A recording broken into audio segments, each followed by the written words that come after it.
And welcome everybody to another edition of the GSMC Football Podcast, brought to you by the GSMC Sports Network. As always, I'm your host, Kenneth Grunfelder, and it's great to have you guys here on this Monday, March 4th. We have a lot to talk about on the show today, but before I get into that, just want to remind you guys to tip or donate and get your comments recognized. Make sure to go to the following link, that is gsmcspodcast.net. Again, that is gsmcspodcast.net. Makes the show more interactive between myself, the host, and you guys, the viewers. Again, that is gsmcpodcast.net. And as always, it is displayed on the ticker on the bottom of the show segment down below. And I did fix the ticker, so the ticker's all good now. Once the show was over, I went back and I played around with OBS here, and I was able to figure out what I had to do to fix it so it wasn't extending off the page. Off of the screen here, or off of the show segment. So I was able to fix it. So we're ready to go. So we have a lot to talk about on the show today. Hope everybody had a good weekend. So we're going to start off the show. We'll talk about some of the possible rule changes for the 2024 season in the NFL, regarding some things, intentional grounding, also, onside kicks as well. So we'll get into that. And also the NFL possibly going to an 18-game, well, not possibly, but it will happen at some point. The NFL is going to go to an 18-game schedule, so we'll talk about that. Then in the second part of the show, we're going to talk about Baker Mayfield and what's going on with him as he is in free agency. But we'll actually talk about the team that he just played for, them re-signing, the Tampa Bay Buccaneers re-signing Mike Evans to a 2-year contract. So we'll get into that as well. That happened this morning, so we'll talk about that. Then in the third part of the show, we'll talk about Joe Burrow and where he is at in his rehab. So we'll talk about that in the third part of the show. And then in the final part of the show, we will get into Brandon Ayuk and whether or not he will be traded from the San Francisco 49ers. So we'll get into all of that. So let's get into the first topic, which is talking about rule changes for the 2024 season. Actually, before we get into that, I wanted to address this before we go further. So, the NFL community lost a good one this past weekend, and that was longtime NFL reporter Chris Mortensen. He passed away this weekend, and first off, my condolences to his family. This is a man that was part of my life as well as yours growing up, especially watching Sunday NFL Countdown every Sunday growing up, and he was a part of that, him and Schefter breaking things down, latest reports and news. He was a part of my life, and like I said, he was part of yours as well for a long time. And he was diagnosed with throat cancer in 2016, so he had to take time off. Then he came back, and I believe he took time off again in the 2023 season. So he did pass away, and like I said, send my condolences out to his family, and he will be missed. And I did watch Rich Eisen and Daniel Jeremiah do a tribute for him, and Jeremiah was very emotional about it. It was a sad day in the NFL community, and he will be missed. So I just wanted to address that. So let's get into now the first segment here, which is talking about the major rule changes that could be coming in 2024. Yeah, it's kind of hard when I do that, and then now you have to get into what the show is about. But that's I tried my best. But anyways, so with the rule changes, so there's a couple things. Intentional grounding is one. There could be some kind of altering with it. Intentional grounding calls were significantly higher during the 2023 season. The league is going to address it. The proposed rule change aims to reduce fouls and better protect quarterbacks. So, listen, I know there's a lot of people out there that complain that this game is not like it once was back in the day because now quarterbacks, you can't hit the quarterback and things like that. They've changed a lot of the rules to, protect quarterbacks. And I guess this is going to be something that is going to continue to do that. And again, quarterbacks are, for the most part, the face of the league. The face of the league, in my opinion, and many others, is Patrick Mahomes. And what position does he play? Quarterback. So you want to do everything you can to make sure that these guys don't get hurt because, again, we saw this past season a lot of quarterbacks got hurt. And listen, we were still watching. But, that's the quarterbacks are the face of the league. And you don't want to see, those guys get hurt, even though that's what ended up happening for a lot of teams. Intentional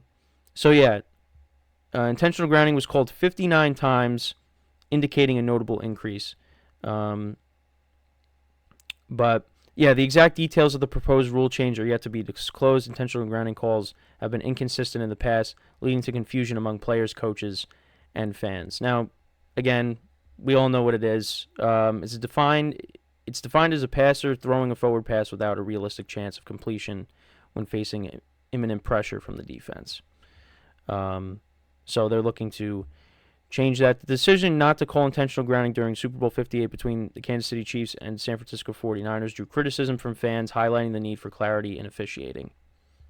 Yeah, listen, people have been looking for clarity in officiating for years now. And not even just with intentional grounding, but with many other calls as well. Remember, you go back to the championship game between the Rams and the Saints. There was no pass interference called. When Nikel Roby-Coleman, it was clear pass interference. I forget who it was. Was it Deontay Harris? Well, now Deontay Hardy. That was Deontay Harris, I think, right? That was going for that pass. It might have been somebody else. I forget the receiver's name. It was either him or it was somebody else. But I remember Roby-Coleman was the defensive back for the Rams. So yeah, that caused a lot of controversy. Then they made a new rule where you can throw a challenge flag on if it's pass interference or not, and that just really didn't work out. So then they just did away with that rule. So, but we'll see what happens with this intentional grounding penalty. But yeah, if a rule change is implemented, it is expected to result in a decrease in intentional grounding calls for future seasons. So now the next thing is about the onside kick. So this is kind of interesting. So NFL special teams coordinators are proposing a new kickoff rule that would limit onside kick attempts to when a team is trailing in the fourth quarter and require teams to declare their intent in advance. Because now what ends up happening now is that they would have it would be a 6-on-4 formation, 6x4 formation to increase the chances of recovery if the team does declare they will attempt an onside kick. Only 5.2% of onside kicks were recovered in 2023, with only 2 surprise onside kicks due to run-ups being banned. The proposed rule aims to increase both the frequency and success rate of onside kicks, potentially leading to more late-game comebacks. However, the element of surprise may be diminished as teams will be required to use different formation due to changes in the setup zone. So they're going to meet about it between the 24th and the 27th. So that should be interesting if that ends up happening. But yeah, I know that there was the other thing too that many people have said is instead of an onside kick, you have the offense come back on the field and they have to convert a 4th and 15. I'd like to see that. That would be pretty cool. But yeah, with this rule change though, it gives teams a better chance to recover an onside kick. So we'll see if that ends up happening. But the last thing I did want to talk about, but yeah, let me know what you guys think about, the intentional grounding stuff as well as the onside kick change, possibly. Now, the other thing, too, is the NFL wants to go to possibly a 18-game schedule. Now, it seems like that's going to happen. And there's also speculation that the league may eventually move towards a 20-game regular season, eliminating preseason games altogether. Now, I think we all know what that's all about money.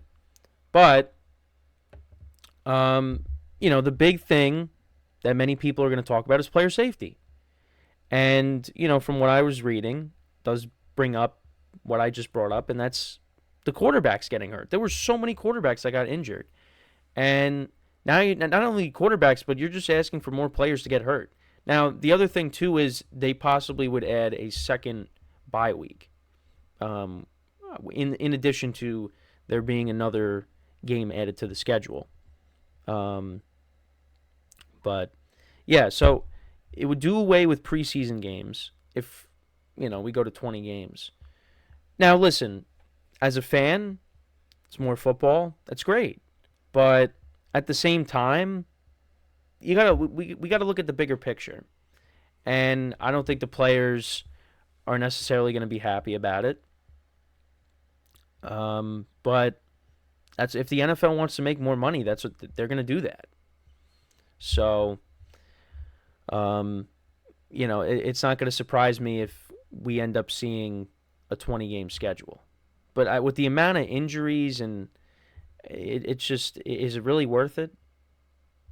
But was it really bad to go from 16 games originally to now 17, now 18, and now eventually it's going to be 20 games? Again, it's more football for us, but in the grand scheme of things, you worry about the players' health, and especially coming off of a year where you had so many backup quarterbacks starting. Do you really think that's a good idea? But you got that, and then before you know it, we're going to be moving towards a game every day. I mean, we saw it during COVID, but now look, the first week of the regular season, you'll have the Chiefs opening up against whoever. Then the next night, you're going to have the Eagles playing whoever in Brazil. Then you got all the games on Sunday, Monday. I mean, now you got now you're going to have multiple double headers on Monday Night Football during the season. The Black Friday game, so that's another Friday game. You got Thursday Night Football. I mean, the only days that don't, and then you got Saturday games late in the season, and right now Tuesday and Wednesday don't have anything, but I'm sure the NFL will find something to put, a game on one of those days at some point.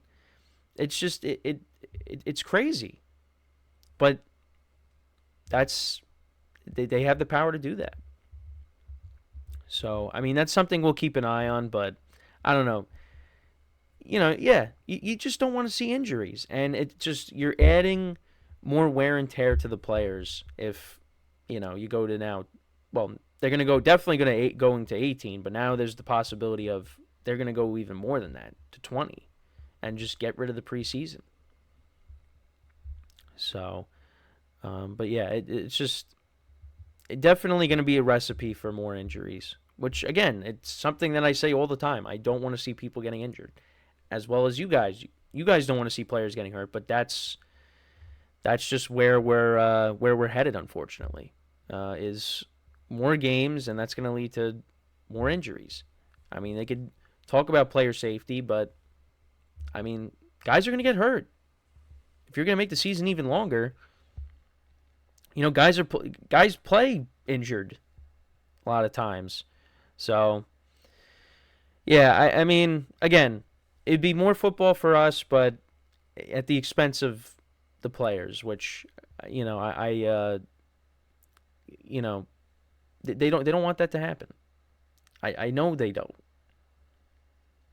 but we'll see. It's something that we have to. I mean, again, I know they don't, but again, that's just me saying that. But again, we'll just have to wait and see. So, let me know what you guys think about all the stuff we talked about in this segment. When we come back from our first segment, or first break of the show, we're going to talk about all the Baker Mayfield stuff, what's currently going on, other teams that potentially have interest in him if he doesn't return to Tampa. Now, there was a move that was made that I did touch upon this morning that I think that will that's a sign that Baker Mayfield is going to come back. I mean, I still think he's going to come back, but we will touch upon all the Tampa Bay Baker stuff when we return from our first break of the show, though. So stick around, and we'll be right back here on the GSMC Football Podcast.